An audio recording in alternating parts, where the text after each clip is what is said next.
यदा यदा हि धर्मस्य ग्लानिर्भवति भारत अभ्युत्थानम् अधर्मस्य तदात्मानं सृजाम्यहम् परित्राणाय साधूनां विनाशाय च दुष्कृताम् धर्म संस्थापनार्थाय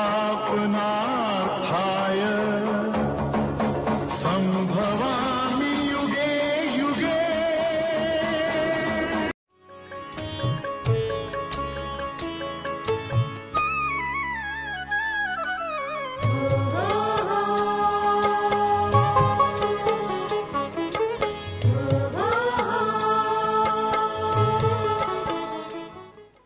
ओम शांति।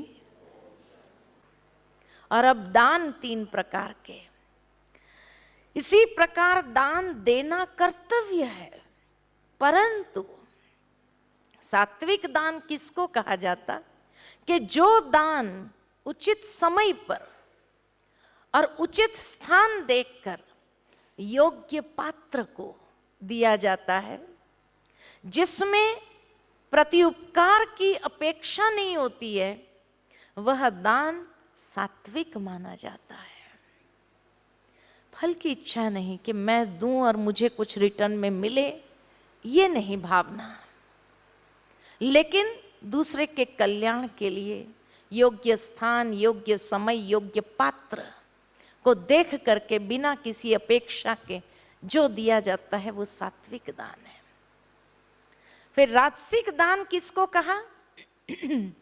तो कहा, और जो दान कलेश पूर्वक तथा प्रत्युपकार के उद्देश्य से और फल की कामना रख कर दिया जाता है, वह दान राजसी है।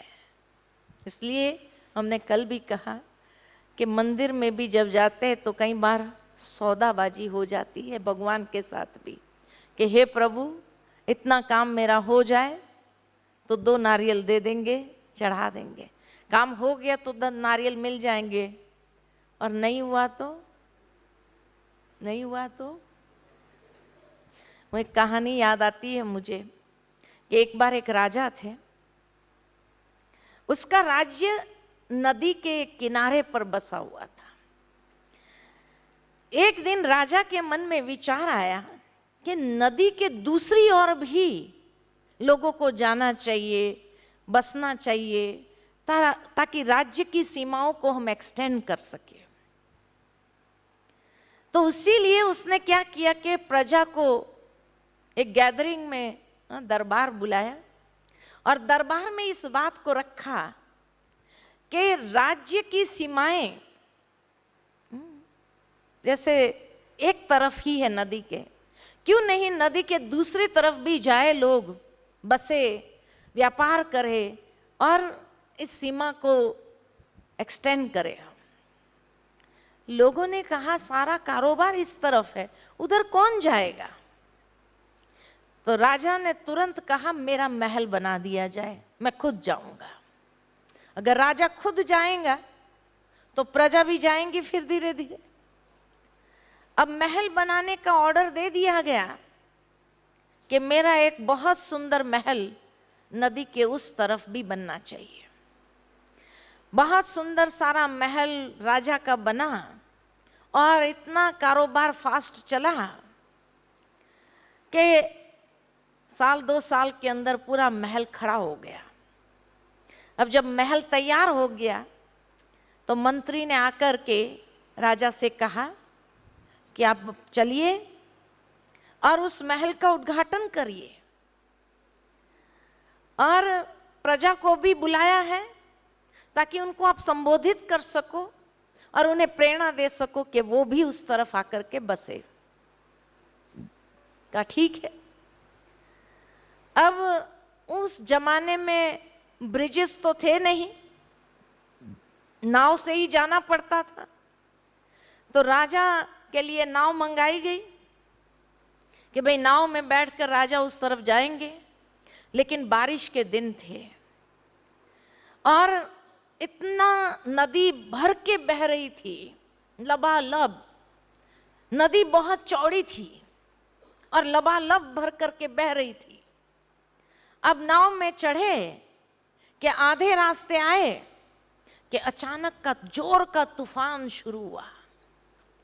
तो नाविक ने कह दिया, नाव मेरे कंट्रोल में नहीं है, अब भगवान बचाए। सबने भगवान को याद करना शुरू किया। तो राजा ने भी भगवान से प्रार्थना की कि हे प्रभु, ये तूफान शांत हो जाए तो मैं महल बेच दूंगा, मैं महल बेच दूंगा और वो पैसा गरीबों के कल्याण के लिए यूज करूंगा। शायद भगवान ने उसकी प्रार्थना सुन ली, तूफान शांत हो गया। अब जैसे ही तूफान शांत हुआ, नाव कंट्रोल में आई, कि मनुष्य का मन है, तो राजा ने सोचा बहुत जल्दी सौदा कर लिया मैंने। अब जैसे ही ये बात सोची कि फिर से तूफान शुरू हो गया, फिर से नाविक ने कह दिया नाव मेरे कंट्रोल में नहीं है, अब भगवान बचाए।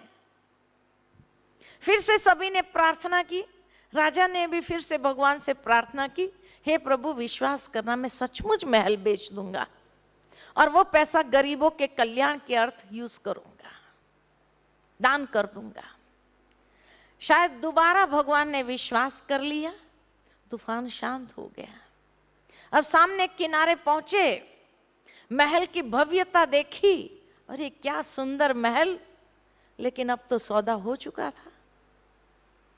तो महल का उद्घाटन करके तुरंत राजा गए प्रजा को संबोधित करने और वहीं ऐलान कर दिया कि महल में बेचना चाहता हूं। सबको बड़ा आश्चर्य हुआ, एक दिन भी उसमें रहने का सुख नहीं लिया, इतना भव्य महल बनवाया और बेच देना है। लेकिन राजा को कौन कुछ कह सकता था। फिर राजा ने ऐलान किया कि ये महल की कीमत है 100 रुपया। और आश्चर्य लगा, ये क्या हो गया, 100 रुपये में महल। लेकिन राजा ने कहा कि जो ये महल खरीदेगा उसको एक बिल्ली जरूर खरीदनी पड़ेगी, और बिल्ली की कीमत है 5 लाख रुपया। लोगों को बड़ा आश्चर्य हुआ, ये राजा को क्या हो गया, बिल्ली की कीमत 5 लाख रुपया और महल की कीमत 100 रुपया, कहीं उल्टा तो नहीं बोल रहे हैं। लेकिन कौन पूछेगा। एक व्यक्ति सभा में ही खड़ा हुआ, ये लो 100 रुपया, महल मैंने खरीद लिया, बिल्ली का पैसा बाद में दूंगा। महल खरीद लिया। अब भगवान से जो वायदा किया था कि महल को बेचकर वो पैसा दान दे करके, बिल्ली का सौदा भगवान से थोड़ी किया था। तो 100 रुपया दान किया और बिल्ली का पैसा जेब में डाला। ये आज के मनुष्य की मनोवृत्ति है। जहां भगवान के साथ भी ऑनेस्टी नहीं है, ईश्वर के साथ भी ऑनेस्टी नहीं, तो मनुष्य के साथ तो क्या होगा। इसीलिए कहा कि जो दान कलेश पूर्वक प्रति उपकार के उद्देश्य से और फल की कामना रख कर दिया जाता है, वह दान राजसी है। और तामसी दान के जो दान बिना सत्कार किए, तिरस्कार पूर्वक अपवित्र स्थान, अनुचित समय और कुपात्र को के लिए दिया जाता है, वह दान तामसी है, वह दान तामसी है। अनुचित समय, कुपात्र, बिना सत्कार किए, कोई सेल्फ रिस्पेक्ट नहीं, न खुद का न औरों का, और तिरस्कार पूर्वक,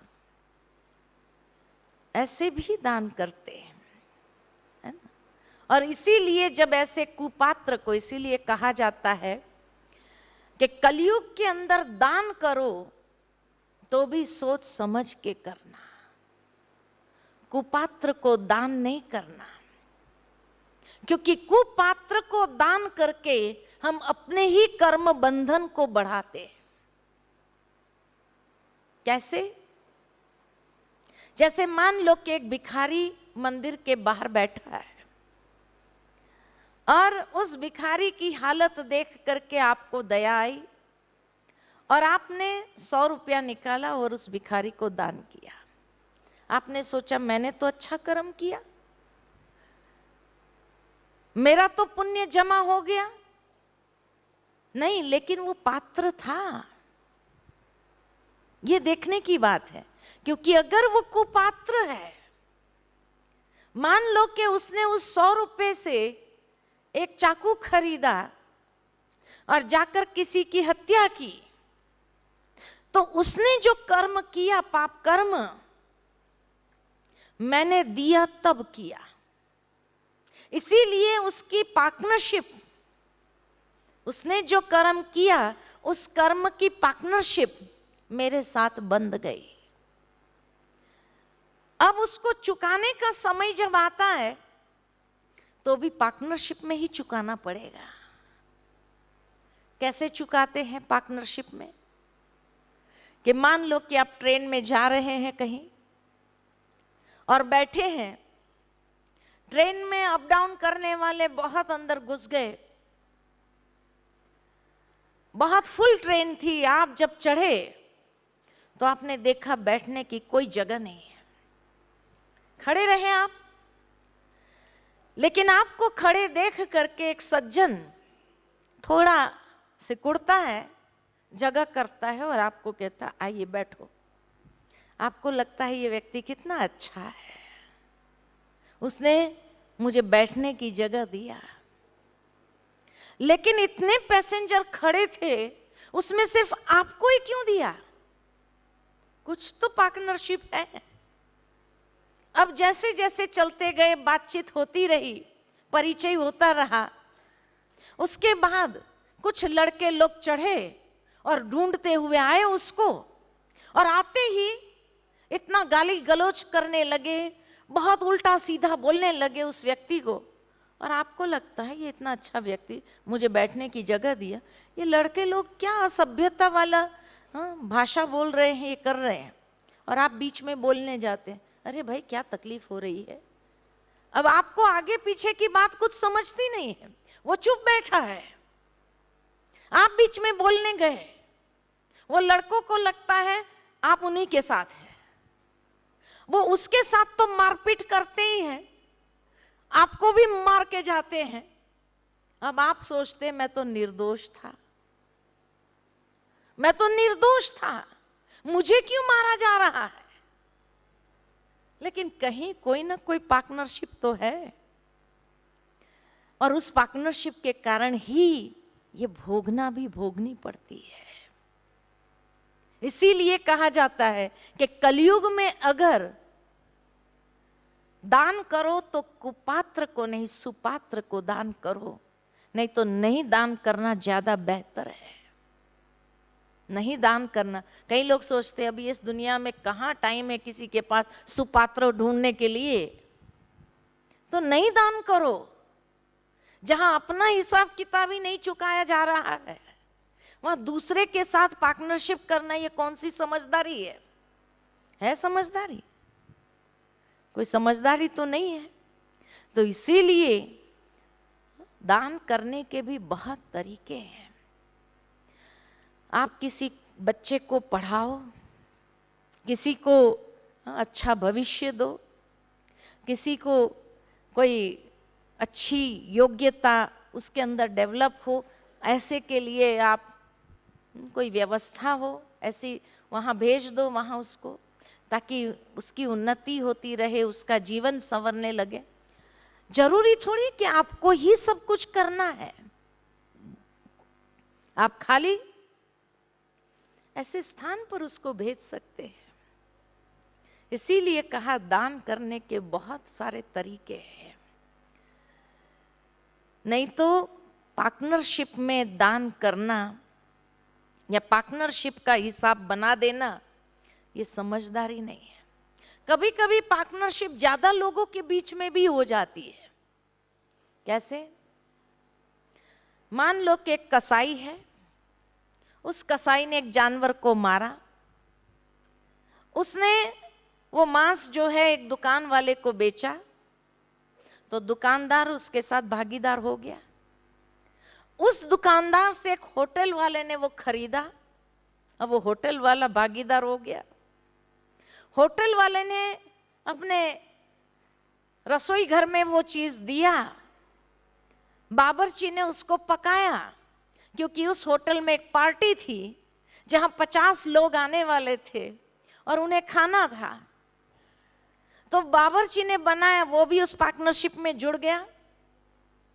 और फिर जो उसको सर्व किया, सर्व करने के बाद जितने लोगों ने खाया वो सारे लोग हिस्सेदार हो गए, शेयर होल्डर हो गए उस कर्म में। और जब शेयर होल्डर हो गए, अब चुकाने का समय आता है तो कैसे चुकाएंगे? कैसे चुकाएंगे? तो दूसरे जन्म में वही कसाई एक बस ड्राइवर बनता है, वो दुकानदार बस कंडक्टर बनता है, और वो 50 लोग जिन्होंने खाया था वो उसी बस में सवार होते। योग देखो कैसा होता है, संजोग कैसा बनता है। और जैसे ही बस चल रही है फुल स्पीड पर, कि अचानक एक जानवर ऐसा बीच में आया, और बीच में आया, पहाड़ी पर बस चल रही थी, वो जानवर बीच में आया, वो बस ड्राइवर उसको बचाने जाता है और अपना कंट्रोल खत्म हो जाता है और खाई में गिरती है बस। वही जानवर था जिसको बचाने का प्रयत्न किया। हिसाब कर्मों की गुह्य गति है। अब जब गए खाई में तो आप देखेंगे किसको यहां चोट लगती, किसको यहां चोट लगती, किसको यहां चोट लगती, किसको यहां चोट लगती, किसको अलग अलग स्थान पर चोट लगती है। और सब क्या कहते हैं? ड्राइवर की गलती से ही आज सब लोगों को चोट लगी, है ना? ड्राइवर की खाली गलती थी, ये सब हिस्सेदार थे। जो उस हिस्से में नहीं था, इतनी खाई में गिरने के बाद भी वो व्यक्ति को एक खरोच तक नहीं आती है। वो निर्दोष था। जो निर्दोष था वो पहले स्टॉप पर उतर गया। जो निर्दोष था वो उसकी बस मिस हो गई। और वही 50 लोग उसमें थे जिनको अलग अलग स्थानों पर चोट लगती है। जिसने जो हिस्सा खाया था वहीं चोट लगती है। ये है कर्मों की गुह्य गति। ये है कर्मों की गुह्य गति। इसीलिए कहा जाता कि कर्म की गुह्य गति को अगर समझने जाओ तो बहुत गहन है, बहुत गहन है, जिसका अंदाज हमें नहीं आ सकता है। और ज्यादा लोग होंगे तो फ्लाइट में होंगे। फ्लाइट में सारे ऊपर से गिरते हैं, और उसमें भी अगर कोई निर्दोष होगा तो ऊपर से गिरने के बाद भी बच जाता है। बीच में एक फ्लाइट कहीं शायद साउथ में से कहीं से उड़ान भरी, और उड़ान भरने के बाद कुछ टेक्निकल प्रॉब्लम उसमें आया, और जैसे ही वो फ्लाइट में आग लगी और 2 हिस्से हो करके वो फ्लाइट जलते हुए नीचे आने लगा, ऊपर से एक 6 महीने का बच्चा गिरता है। कहाँ गिरता है? एक खेत में जो घास का वो रखा होता है, उस घास के ऊपर सेफ लैंडिंग होती है, और पूरी फ्लाइट में वो एक 6 महीने का बच्चा बच गया, बाकी सब खत्म हो गए। जो निर्दोष था इतनी ऊंचाई से गिरने के बाद भी बच गया, ये निर्दोष है। इसलिए कहा कि जो निर्दोष होता है, जो उस कर्म के हिसाब में भागीदार नहीं होते, इसीलिए कलयुग के अंदर दान करो तो भी सोच समझ करके दान करना, नहीं तो नहीं दान करना ज्यादा समझदारी है। और फिर इस अध्याय के अंत में ओम तत्सत का मतलब भगवान बताते हैं। ओम माना अहम आत्मा, अहम आत्मा। तत् माना समस्त तत्व, और सत माना सत्य भाव, श्रेष्ठ भाव, दृढ़ भाव। यानी कितना ऊंचा भाव मन के अंदर जागृत करने की बात कही गई है कि अहम आत्मा समस्त तत्वों के प्रति श्रेष्ठ भावना रखते हुए, सत्य भावना रखते हुए, दृढ़ता वाली भावना रखते हुए उनका नमन करते हैं। ओम तत्सत। समस्त तत्वों के प्रति एक हमारी कृतज्ञता, एक हमारी श्रेष्ठ भावना जागृत करने की बात है। तो इस तरह से तप के 3 प्रकार, दान के 3 प्रकार, आहार के 3 प्रकार और यज्ञ के 3 प्रकार, मन वचन कर्म के 3 प्रकार के तप, कितना सुंदर स्पष्ट हर एक बात को समझाया। और फिर 18वां अध्याय कि जहां उसका एसेंस, उपसंहार, संन्यास की सिद्धि के विषय में त्याग का अर्थ और मानवीय चेतना तथा कर्म पर प्रकृति के गुणों का प्रभाव समझाते हैं। इस अध्याय में वर्णवित संकेत हमारे आंतरिक व्यक्तित्व का बोध कराता है। 18वां अध्याय भी पूरा आईना है भीतर से अपने आप को देखने का। समय प्रति समय हम इन सूचकों के आधार पर अपने व्यक्तित्व का अवलोकन करें और देखें कि वह सात्विक है, राजसिक है या तामसिक है, और स्वयं को परिवर्तन करें। भगवत गीता की महिमा तथा उसके चरम निष्कर्ष को समझाते हैं कि धर्म का सर्वोच्च मार्ग परमात्मा की शरणागति है, जो पूर्ण प्रकाश प्रदान कराने वाला और मनुष्य आत्मा को वापस जाने की शक्ति प्रदान करता है। इस संसार से जब जाना ही है तो कैसे जाना चाहिए, वो शक्ति भी प्रदान करता है। और इस तरह से देखें, क्योंकि सबसे लंबा अध्याय भगवत गीता के अंदर अंतिम अध्याय और दूसरा अध्याय जो 78 श्लोकों का है, बाकी सभी छोटे छोटे अध्याय हमने देखे 20 श्लोक का, 24 श्लोक का, ऐसे भी देखे जो लास्ट वाले अध्याय थे वो।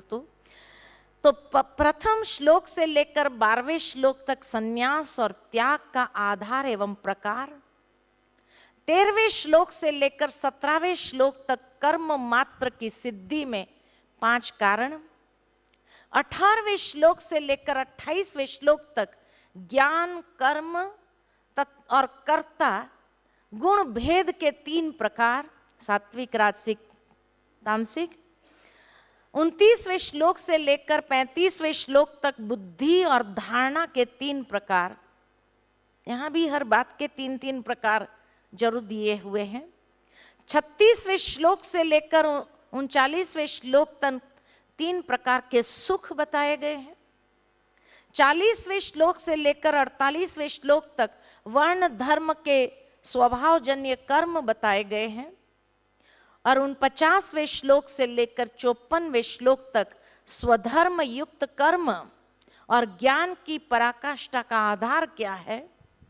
55वें श्लोक से लेकर 66वें श्लोक तक परमात्मा के निर्देश अनुसार कर्म और शरणागति है। और 67वें श्लोक से लेकर 78 के 78वें श्लोक तक गुह्य गीता ज्ञान का महत्व और उसकी उपलब्धि क्या है उसको समझाया है। इस तरह से अर्जुन भगवान से प्रश्न पूछता है कि हे भगवान, संन्यास और त्याग दोनों में अंतर क्या है और उसका यथार्थ स्वरूप क्या है। त्याग किसको समझना चाहिए और संन्यास माना क्या। कितना गुह्य सवाल है, सवाल भी बहुत गुह्य है। और भगवान कहते त्याग 3 प्रकार के हैं। जो नियत कर्म को कर्तव्य समझकर इसमें आसक्ति और फल को त्यागता है, वह सात्विक त्याग कहलाता है। कर्तव्य जरूर है, लेकिन नियत कर्म और कर्तव्य समझकर उसको त्याग करना, फल को भी त्यागता है, वो सात्विक त्याग है। जो नियत कर्म को दुख समझकर या शारीरिक कष्ट के भय से त्याग करता है, वह राजसिक त्याग है। कई बार जब किसी को पता चलता है कि भाई ये बुरा भोजन या ये शराब, ये जो व्यसन है, उससे मुझे कैंसर हो गया या ये हो गया, अब बहुत कष्ट भोगना पड़ेगा, तो जहां दुख की प्राप्ति हुई और शारीरिक कष्ट का अनुभव हुआ और छोड़ दिया, तो ये त्याग राजसिक त्याग है। और तामसिक त्याग किसको कहा? जिसमें फल की प्राप्ति नहीं होती है और जो नियत कर्म को मोहवश त्याग करता है, वह तामस त्याग है। जैसे कि आज एक मां है और उसका बच्चा है, मोहवश और नियत कर्म है, बच्चे के प्रति उसका एक कर्तव्य है, रात भर जागती है, तो उसने नींद का त्याग किया, तो ये त्याग जहां मोहवश है और त्याग किया, तो ये तामस त्याग है। इसलिए कहा कि त्याग भी 3 प्रकार के हैं, कि सात्विक त्याग में जहां कर्तव्य नियत कर्म समझते हुए फल का त्याग करना, वो सात्विक त्याग है। जहां कष्ट महसूस हुआ और त्याग किया, वो राजसिक त्याग है। और मोहवश होकर के अगर कुछ त्याग किया, तो वो तामस त्याग है। संपूर्ण कर्म का त्याग संभव नहीं है, परंतु जो कर्म फल त्याग करता है, वह शुद्ध संन्यास है, वो शुद्ध संन्यास है। इसे संन्यास की चरम उत्कृष्ट अवस्था कहते हैं, बहुत ऊंची अवस्था है। संन्यास में आसक्ति या इन बातों को सहजता से जो उपराम हो जाते हैं, उससे जहां ये महसूसता नहीं है कि मैंने त्याग किया है, कुछ छोड़ा है, ये छोड़ने का भाव नहीं आता है। आज कई लोग हमें भी कहते हैं, बहन जी आप लोगों ने कितना कुछ त्याग, हमने कुछ त्याग किया ही नहीं, हमें महसूस ही नहीं होता है। और इसीलिए जहां महसूसता नहीं और सहजता से वो हो जाता है, तो वो संन्यास सर्वोच्च संन्यास कहा जाता है, जहां महसूसता भी नहीं है। क्योंकि हमें ये मालूम है कि जो आज मनुष्य सोच रहा है, उससे तो उसको दुख ही मिल रहा है। फिर यहां भगवान अर्जुन को कहते हैं, भरत श्रेष्ठ अर्जुन, मन वाणी कर्म से कोई भी कर्म मनुष्य नीति सम्मत या नीति विरुद्ध करता है, उसके ये 5 कारण हैं। और 5 कारण कौन से हैं कर्म के, उसको देखो कितना सुंदर ढंग से बताया है। अधिष्ठान यानी क्षेत्र, स्थान या शरीर, जो स्थान है कर्म करने के लिए, तो ये 5 चीजें उसमें इंक्लूड होती है कर्म करने के लिए। एक तो अधिष्ठान माना क्षेत्र, स्थान या शरीर। दूसरा उसमें कर्ता चाहिए, करने वाला, तो मन से प्रेरित होकर के आत्मा करता है। करण चाहिए, अर्थात भिन्न भिन्न साधन जो उसमें लगे हुए हैं, ये इंद्रियां, बिना इंद्रियों तो कोई कर्म होता नहीं है।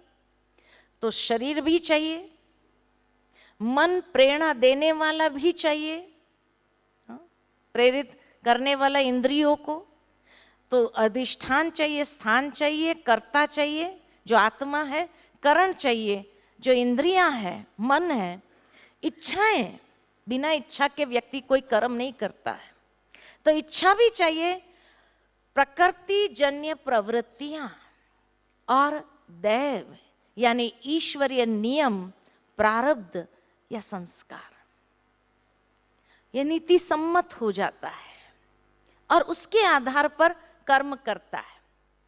फिर भगवान उसमें कहते हैं कुसंस्कारी बुद्धि वाला, कुसंस्कारी बुद्धि वाला अपने को ही कर्ता समझता है।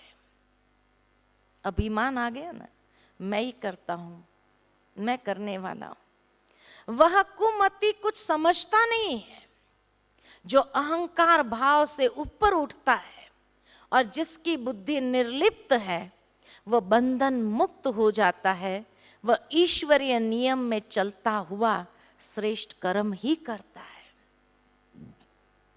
ईश्वरीय नियमों के मुताबिक जो चलता है उसका हर कर्म श्रेष्ठ कर्म है। इसीलिए भगवान हमें बहुत अच्छी एक शिक्षा देते हैं। यहाँ प्रतिदिन जो हमारी ज्ञान मुरली चलती है, क्योंकि ये सारा ज्ञान हमें कहाँ से आया, तो प्रतिदिन ज्ञान मुरली जो चलती है कि रोज सुबह हमारा नियम है कि 7 से 8 बजे तक हर कोई ये ज्ञान मुरली जरूर सुनेगा और उसमें बहुत सुंदर बातें बताई हुई है। और इसीलिए भगवान यही बात उसमें बताते हैं कि जब भी आप कर्म करो और किसी ने अगर महिमा की कि बहुत अच्छा आपने किया, तो अंदर में तुरंत उस ईश्वर को याद करके उसको भी कहो, कराने वाला वो है, मैं निमित्त हूं, कराने वाला वो है। जब ये निमित्त भाव आया तो अहंकार वहां समाप्त हो जाता है। करण करावनहार करा रहा है, उसने निमित्त बनाया उस श्रेष्ठ कर्म करने के लिए, तो जब वो निमित्त बनाता है तो उसमें अभिमान करके मैं क्यों अभिमान वश हो जाऊं, तो करण करावनहार करा रहा है, ये भाव जब अंदर आता है कि मैं निमित्त हूं, तो अहंकार से मुक्त होना सहज स्वाभाविक हो जाता है। इतनी सुंदर बात भगवान समझाते हैं। कई ऐसी छोटी छोटी बातें भी इतनी सुंदर आती है। हमें इस ईश्वरीय विश्वविद्यालय से जुड़े 44 साल हो गए, 1974 से, तो 44 साल हो गए। लेकिन प्रतिदिन जब ये ज्ञान मुरली सुनते हैं, हर रोज एक नई बात सुनने को, समझने को मिलती है और ऐसा लगता है कि ये समाप्त ही नहीं हो रहा है। हर रोज और ज्यादा सुने और ज्यादा सुने और ज्यादा सुने, और वो सुनते सुनते मन की भावनाएं निर्मल होने लगती है। जैसे कहा जाता है कि एक ही स्थान पर अगर एक ही पत्थर पर कई सालों तक बूंद गिरती रहे तो पत्थर में भी क्या हो जाता है, छेद हो जाता है। तो अब सोचो वो ज्ञान अमृत रोज मिलता रहे, रोज गिरता रहे, तो बुद्धि भी कैसी हो जाएगी, वो मन भी कैसा हो जाएगा, वो स्थान कैसा हो जाएगा, ये शरीर कैसा हो जाएगा, वो आत्मा कैसी हो जाएगी और ये इंद्रियां कैसी होने लगेगी। धीरे धीरे ये परिवर्तन की प्रक्रिया इतना सुंदर तरीके से होने लगती है। और जैसे आप लोगों में से कईयों ने कहा, हम ऐसे महसूस करते हमारी बैटरी चार्ज हो गई। चार्ज हो गई, बैटरी चार्ज हुई। कैसे होती है बैटरी चार्ज? देखो, दुनिया के अंदर रिचार्जेबल बैटरीज आती है और जब उसको यूज करो बैटरी डिस्चार्ज हो जाती है, फिर उसको चार्जर में रखो, रिचार्ज हो जाती है ना। अब ये डिस्चार्ज और रिचार्ज कैसे होती है? डिस्चार्ज और रिचार्ज कैसे होती है? सिंपल साइंटिफिक लॉजिक यही कहता है कि बैटरी के अंदर जो केमिकल कंपोनेंट्स है, जब उसको यूज करते हैं, दे गेट डिसऑर्गेनाइज्ड। और जब संपूर्ण डिसऑर्गेनाइज्ड हो जाते हैं माना बैटरी डिस्चार्ज। अब जब चार्जर में रखते हैं और प्लग करते हैं, कनेक्ट करते हैं, अपने आप चार्जर में रखने से चार्ज नहीं होता, you have to connect it to a source. जहां से जो करंट फ्लो होता है वो करंट दिखाई नहीं देता है, लेकिन वो करंट से वो केमिकल कंपोनेंट्स दे गेट रीऑर्गेनाइज्ड। और जब संपूर्ण रीऑर्गेनाइज्ड हो गए माना बैटरी चार्ज हो गई। तो आज अगर ये महसूस हुआ कि हमारी बैटरी चार्ज हो गई, तो डिस्चार्ज थी उसका प्रमाण क्या? बैटरी डिस्चार्ज थी, उसका प्रमाण क्या? कि हमारे भीतर के कंपोनेंट्स भी डिसऑर्गेनाइज्ड। यहां आपने 3 दिन में और कुछ सीखा न सीखा हो, एक शब्द जरूर सीख लिया होगा। कौन सा? ओम शांति सीखा। ओम शांति सीखा। ओम शांति का मतलब क्या है? ओम शब्द के अंदर 3 अक्षर है, अ, उ, म। इसीलिए इंग्लिश में भी ओम ए यू एम। अ का मतलब है आचरण, ए फॉर एक्शंस। उ का मतलब है उच्चारण, यू फॉर अटरेंस। और म का मतलब है मन के विचार, एम फॉर माइंड।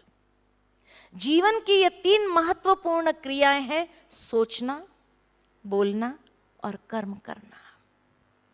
लेकिन आज ये तीनों भी डिसऑर्गेनाइज्ड है, एक दूसरे के साथ तालमेल में नहीं चलती है। कभी कभी हमारे मन में विचार आता है, बहुत सुंदर विचार आते हैं, लेकिन जब उच्चारण करने जाते हैं कुछ और ही निकल जाता है। बाद में सोचते हैं नहीं बोलते थे तो अच्छा होता था, नाहक बोल दिया। या अगर बोल भी दिया फिर महसूस किया कि ये व्यक्ति ने अगर जाकर फलाने को सुना दिया तो बड़ी मिसअंडरस्टैंडिंग हो जाएगी। अब कितना स्ट्रेस होने लगेगा, अब उसको फिर से मिलना पड़ेगा, फिर से बात निकालनी पड़ेगी, फिर से समझाना पड़ेगा कि मेरा ऐसा भाव नहीं था। यानी स्पष्ट शब्द में हम कहना चाहते हैं कि मेरे मन के विचार और मेरी वाणी दोनों में तालमेल नहीं है। और जब कर्म करने जाते कुछ और ही हो जाता है, फिर कहते सोचा भी नहीं था ये कैसे हो गया। यानी सोचा कुछ और, बोला कुछ और, किया कुछ और, तो टोटल डिसऑर्गेनाइज्ड है, इसलिए शांति नहीं है। तो ओम शांति ये हेलो हाय गुड मॉर्निंग जैसा शब्द नहीं है, लेकिन ओम शांति का मतलब है कि अपने मन वचन कर्म को देख लो, शांति प्रदान करने वाला है।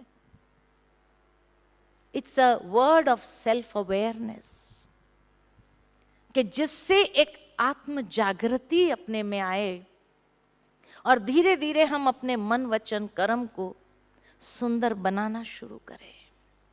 इसीलिए ये ओम शांति ये जागृति का शब्द है। मन वचन कर्म को एक करो। और जो सूक्ष्म इंद्रियां हैं वो तो और भी अस्त व्यस्त है। विचार अलग दिशा में है, भावनाएं कुछ और है, वृत्ति कुछ और है, दृष्टि कुछ और है, वाणी कुछ और है, कर्म कुछ और है, व्यवहार कुछ और है। कहां तालमेल है? Completely disorganised. कहां ऑर्गेनाइजेशन है? और इसीलिए जब कंप्लीट डिसऑर्गेनाइजेशन है तब बैटरी डिस्चार्ज है। अब उसको चार्ज करना है।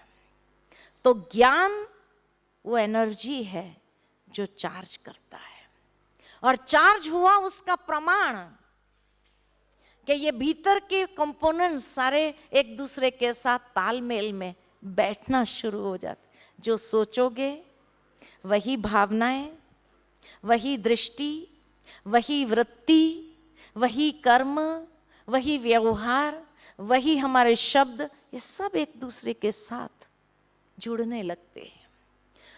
तब आत्म संतुष्टि का अनुभव होता है। ये change, this is the proof कि बैटरी चार्ज हो रही है।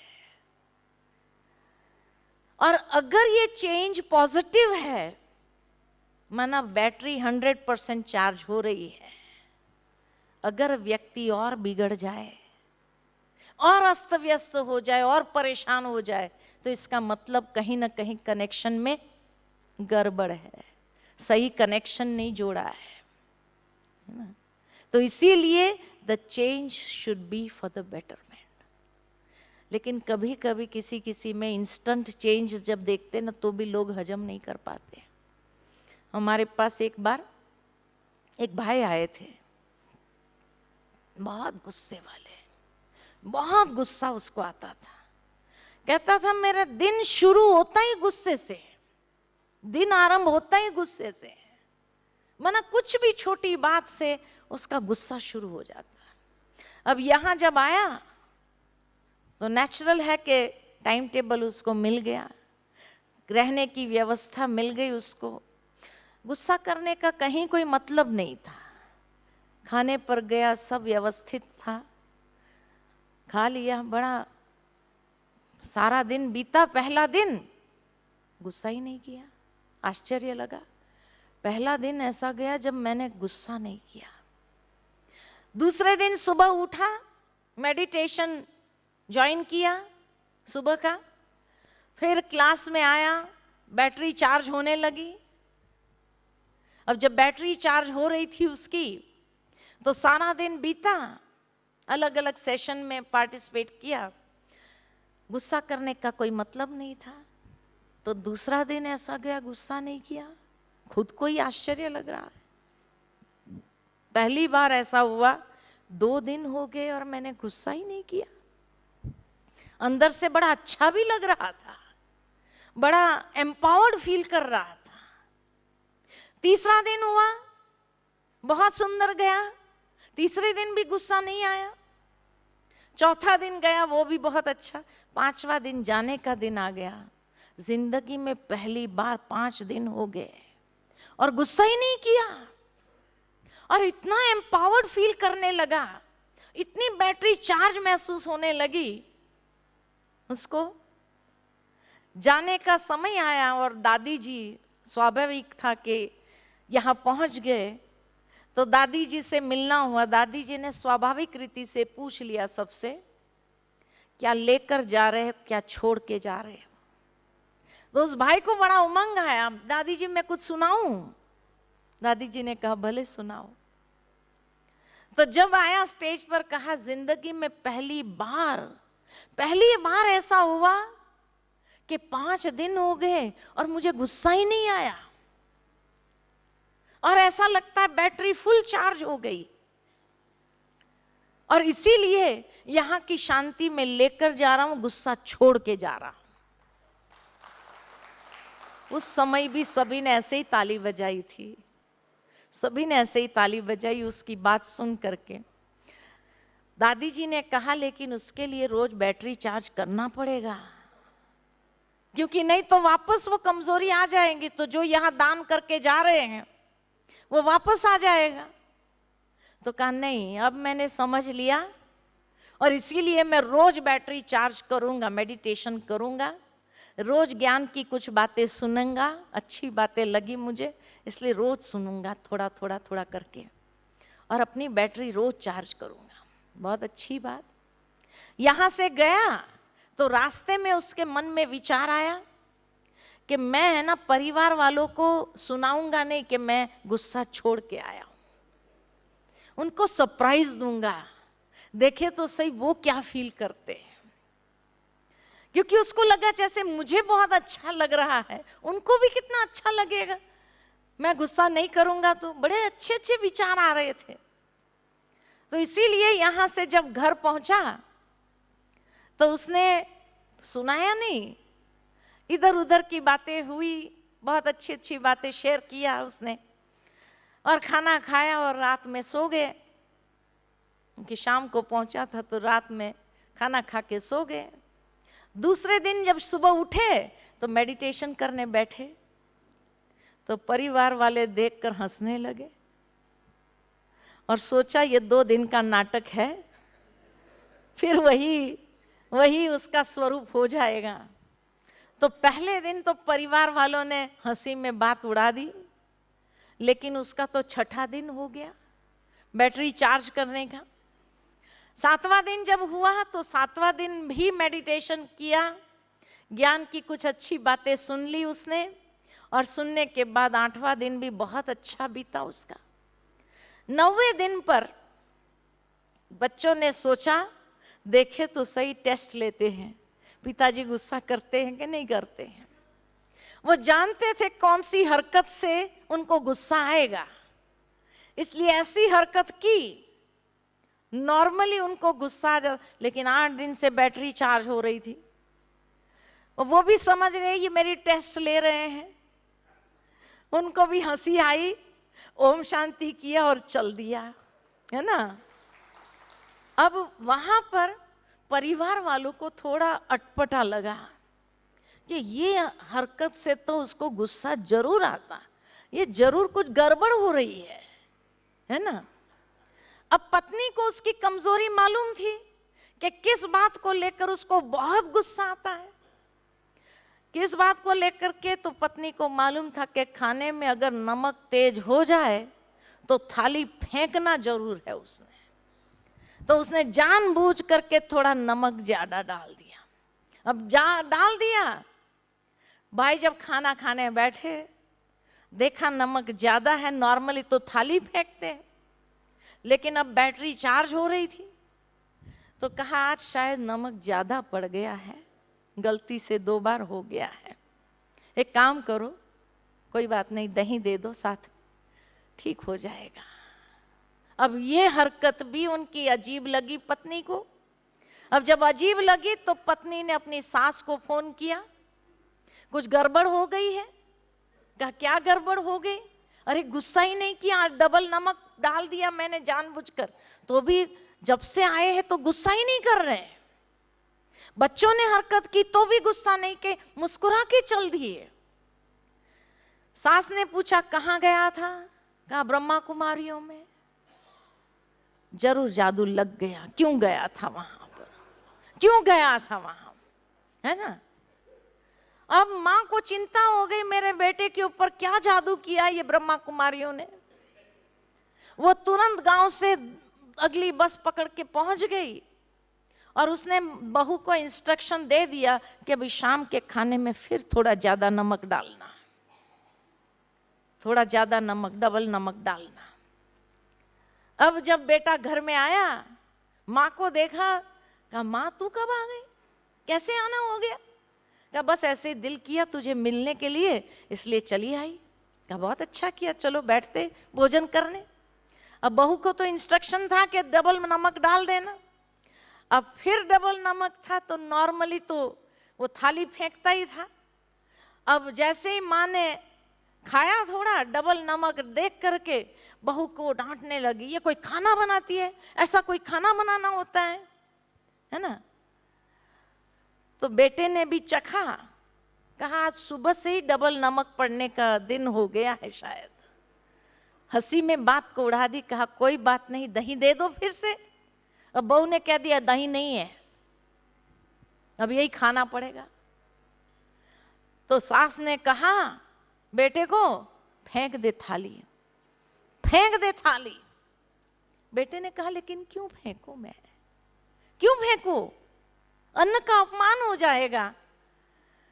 हाँ, लोगों को अन्न नहीं मिलता है, मैं क्यों थाली फेंकूं। अब ये देख करके माँ को भी लगा नहीं, जरूर कुछ हो गया है इसको, ये नॉर्मल नहीं है। दूसरे दिन जैसे ही बेटा गया तो दोनों सास बहू गई सेंटर पर, बहनों को इतना बोला, ये शेर जैसा बकरी कैसे हो गया। अब सोचो अगर पॉजिटिव चेंज भी आया तो उस चेंज को एक्सेप्ट करने के बजाय अच्छी बात है नहीं, लेकिन वो आदत पड़ी हुई है, गुस्से से ही दिन आरंभ होने की आदत है ना। तो इसीलिए कहने के भावार्थ मेरा यही है कि बैटरी चार्ज करना है तो भी ये सस्पेंस घर में नहीं रखना। यहाँ से जाओ तो घर वालों को बता दो हम बैटरी चार्ज करके आए। जो सरप्राइज देने जाएंगे तो बहुत भारी पड़ जाएगा। जब भाई को पता चला कि मेरी माँ और मेरी पत्नी दोनों जाकर सेंटर पर खूब बोल के आए, तब उसने स्पेशल परमिशन ली यहाँ आने के लिए कि मैं अपने परिवार वालों को लाना चाहता हूँ, उनको देखना है क्या जादू किया है। उसको स्पेशल परमिशन मिली, नेक्स्ट ग्रुप में वो लेकर के आए। अब देख लो आप ही खुद घूम घाम के कि क्या जादू होता है यहाँ पर। 3 दिन उनके इतने अच्छे गए तो कहा नहीं, अब समझ में आया कि जादू नहीं है, और अगर इसको जादू कहते हैं लोग तो ये जादू तो बहुत अच्छा है। ऐसा जादू तो हर कोई को लगना चाहिए। यहाँ ज्ञान ही वो जादू है, ईश्वरीय ज्ञान में ही वो शक्ति है जो परमात्मा ने पिछले अध्यायों में भी कहा कि मैं मनुष्य को हजम करने की शक्ति प्रदान करता हूँ, ज्ञान को भी हजम करने की शक्ति देता हूँ। तो इसीलिए कुसंस्कारी बुद्धि वाला अपने को कर्ता समझता है, मैं ही करने वाला हूँ, जो करता हूँ मैं ही करता हूँ। वह कुमति कुछ समझता नहीं है। जो अहंकार भाव से ऊपर उठता है और जिसकी बुद्धि निर्लिप्त है वह बंधन मुक्त होने लगता है। वह ईश्वरीय नियम में चलता हुआ श्रेष्ठ कर्म ही करता है कि जिससे हमारी बैटरी चार्ज होती है। तो आज यहाँ तक समाप्त करेंगे। अब बहुत सुंदर मेडिटेशन, आज लंबा मेडिटेशन करेंगे, ठीक है। तो थोड़ी देर के लिए स्वस्थ होकर के बैठ जाएं और अपने मन को हम ले चलेंगे ईश्वर के सानिध्य में। नमः शाम का ये समय है, बहुत उत्तम समय है, जब संध्या में चारों ओर एक लालिमा होती है और ये लालिमा ब्रह्म महतत्व की लालिमा है। जैसे एक दिव्यता का रंग भगवान ने चारों ओर बिखेर दिया है प्रकृति के अंदर, और उस दिव्यता के रंग में मुझे भी रंगना है और ईश्वरीय सानिध्य का अनुभव करना है। मैं वो ईश्वर की प्रिय आत्मा हूं और वो मुझे अत्यंत प्रिय है।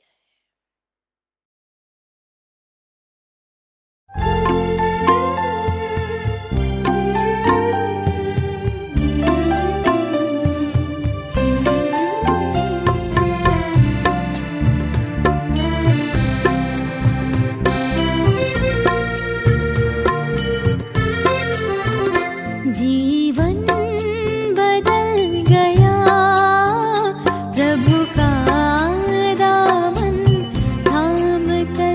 जीवन बदल गया, प्रभु का दामन थाम कर।